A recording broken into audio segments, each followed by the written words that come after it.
if we strengthen our whistleblower act or enforce it well and encourage people with both motivation, because sometimes, based on my small movies that I watch, whistleblowers need protection.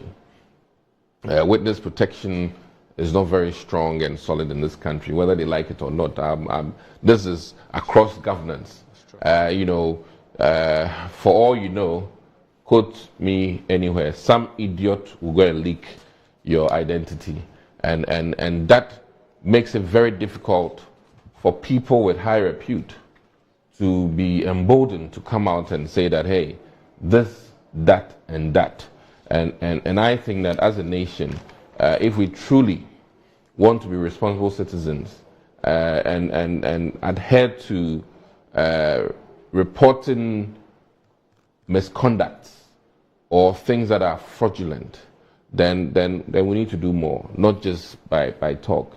And let me add that to some extent, Transparency International will be happy with what you're doing, and it may lead to the upgrading of Ghana's quote-unquote corruption index, because perception has a lot to do with it.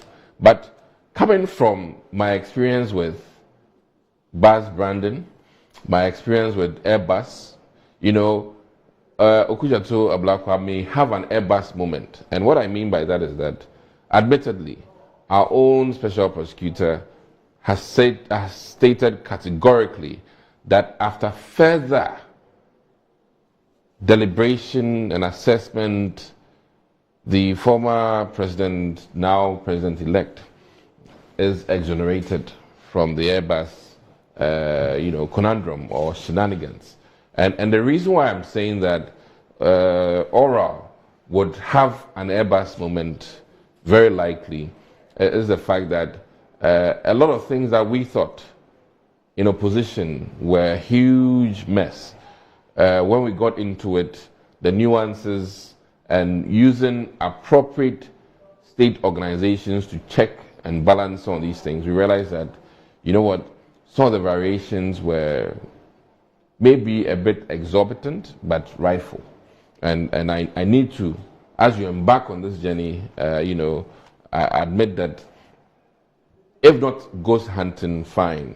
If not witch hunting, fine. But at some point in time, some of the things that, the people may have perceived to be, quote unquote, huge losses to the state may not necessarily be so. And I have been disappointed in many instances as I sat on the Public Account Committee.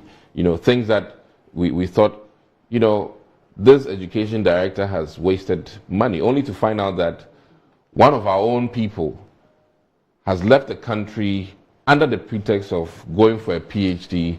The country paid about $60,000 over the period, and the day of return, the PhD holder says, I don't come back to Ghana anymore.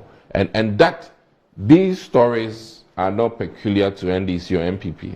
These stories are, ordinary Ghanaians who have messed, the public accounts systems. So these are some of the findings that will hit us for us to then realize that, hey, it isn't an education director. And I think Joe Wise was very clear on the floor of Parliament last week that should a parliamentary staff fail to supply an item that he's been ticketed to do, shall we then say it's the Speaker of Parliament? There was a resounding no. And I think that the same should be afforded ministers of state who, under their watch, some people failed to inform the controller that, hey, this man who's been receiving salary for 6 months is dead. That would not be necessarily the Minister of Education. And I'm only bringing up some of the nuances. And unfortunately, in auditing, parlance, even uncompleted governmental projects are stated as a loss to the state, which makes the quantum quite huge. But for all you know, there's brick and mortar. And I said something that I think, Honorable Ablakwa has to admit. In some instances, Dr. Randy, in some instances, a contractor may have done X amount of contracts for government, maybe about 10, maybe about 20. Government goes and then pays the contractor for work done or work about to be done on the 19th, forgetting in entirety the 19 other contracts. This contractor, money is fungible. He'll use that to offset his initial debt with government. I remember, and quote me anywhere, Indum was screaming that, you can't close my bank. It is you, government, that owes me. So in these scenarios, if you should pay Indum, money far less what you owe him, and then you go demanding that, where is the work? You'd soon realize that you may have paid him $12 million, but government actually owes this contractor well over $100 million. And for accounting and auditing purposes, if you owe the person, yes, you owe the person for this bottle. Correct. And you also go and buy this cap from the person. They are two separate transactions. Now, if the books, you enter in the books that I am paying him for this cap supplied, yet the audit shows that the cap was not supplied. Mind you, whilst you say that you've paid for this cap, the books also say that the money for this is outstanding. So it is not as if the book reflects that it is being used to defray a debt. If the intent was to pay the debt or pay or defray part of the debt, it would have been indicated. The only point, but the intent here is to deceive everybody that indeed this cap has been supplied and has been paid for. No, I think that the point I'm making, and which you should appreciate, Doc, is the fact that sometimes we have half the story. Yes. And that is why I'm only, because you need to dig people's further. reputation, business reputation are at stake here. Sometimes on the face of it, it looks like there's wrongdoing. Yes. When you dig deeper, you realize that, you know what, in all fairness, this man, and let me cite this education thing that came. Yes. I mean, there are debts from 2022 up to date. So this 25 million that has been paid, he came out and told us that, listen, government has paid us 25 million, fair enough, but we've used it to offset our indebtedness with the technical people. Are we going to say is fraud? No. So I'm only, as it is, bringing up some of the instances. In another day, somebody would have said that, hey, WIAC has been paid $25 million. They are not providing the results. It's big news, headlines, blah, blah, blah. But today we are accepting the fact that, wait, the other side of the story has come out that, listen, government owed us for many years. Just our technical people, we owe them this much, so we've defrayed, which means that this doesn't even touch 2024.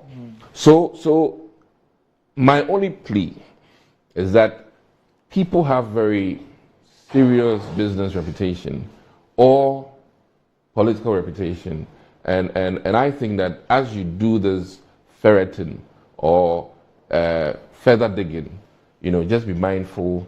And I also think that with your experience, you'd encourage the new administration to strengthen the institutions rather than inventing new wheels. And what I mean by that is the shrugs, and whether we like it or not, the Special Prosecutor's Office has come to stay. If it didn't work well under the two leaders we've had, you have the tools there are to then, one, make it work.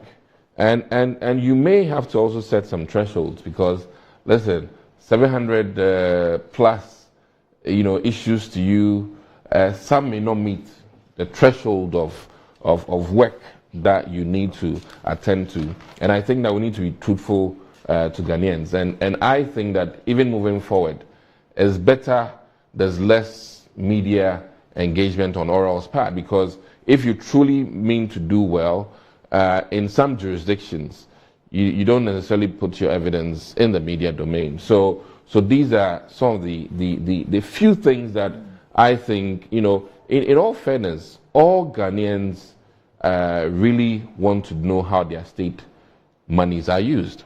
And that even encourages us to pay taxes.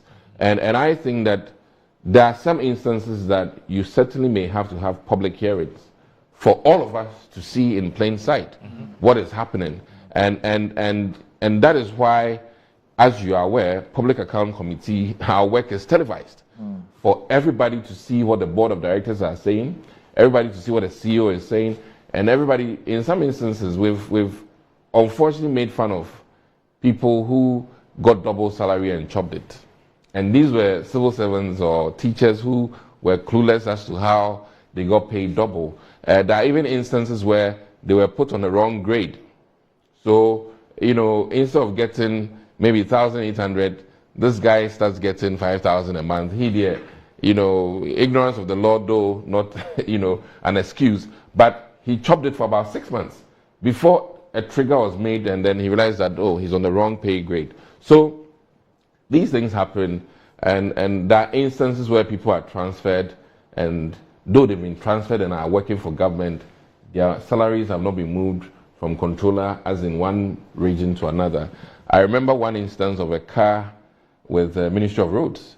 The director was working for Ministry of Roads, but the vehicle he had was supposed to be in Accra, but he was working in another jurisdiction, and it became a huge, quote-unquote, scandal issue, only for us to realize that, listen, the man still works for the ministry, except that for auditing and accounting purposes, that vehicle was supposed to be domiciled in Accra. So as you embark on this, you have entire Ghana's blessing, but I think that it's important that oral, which we also dashed, you said, retrieval of all stolen seats, ORAS.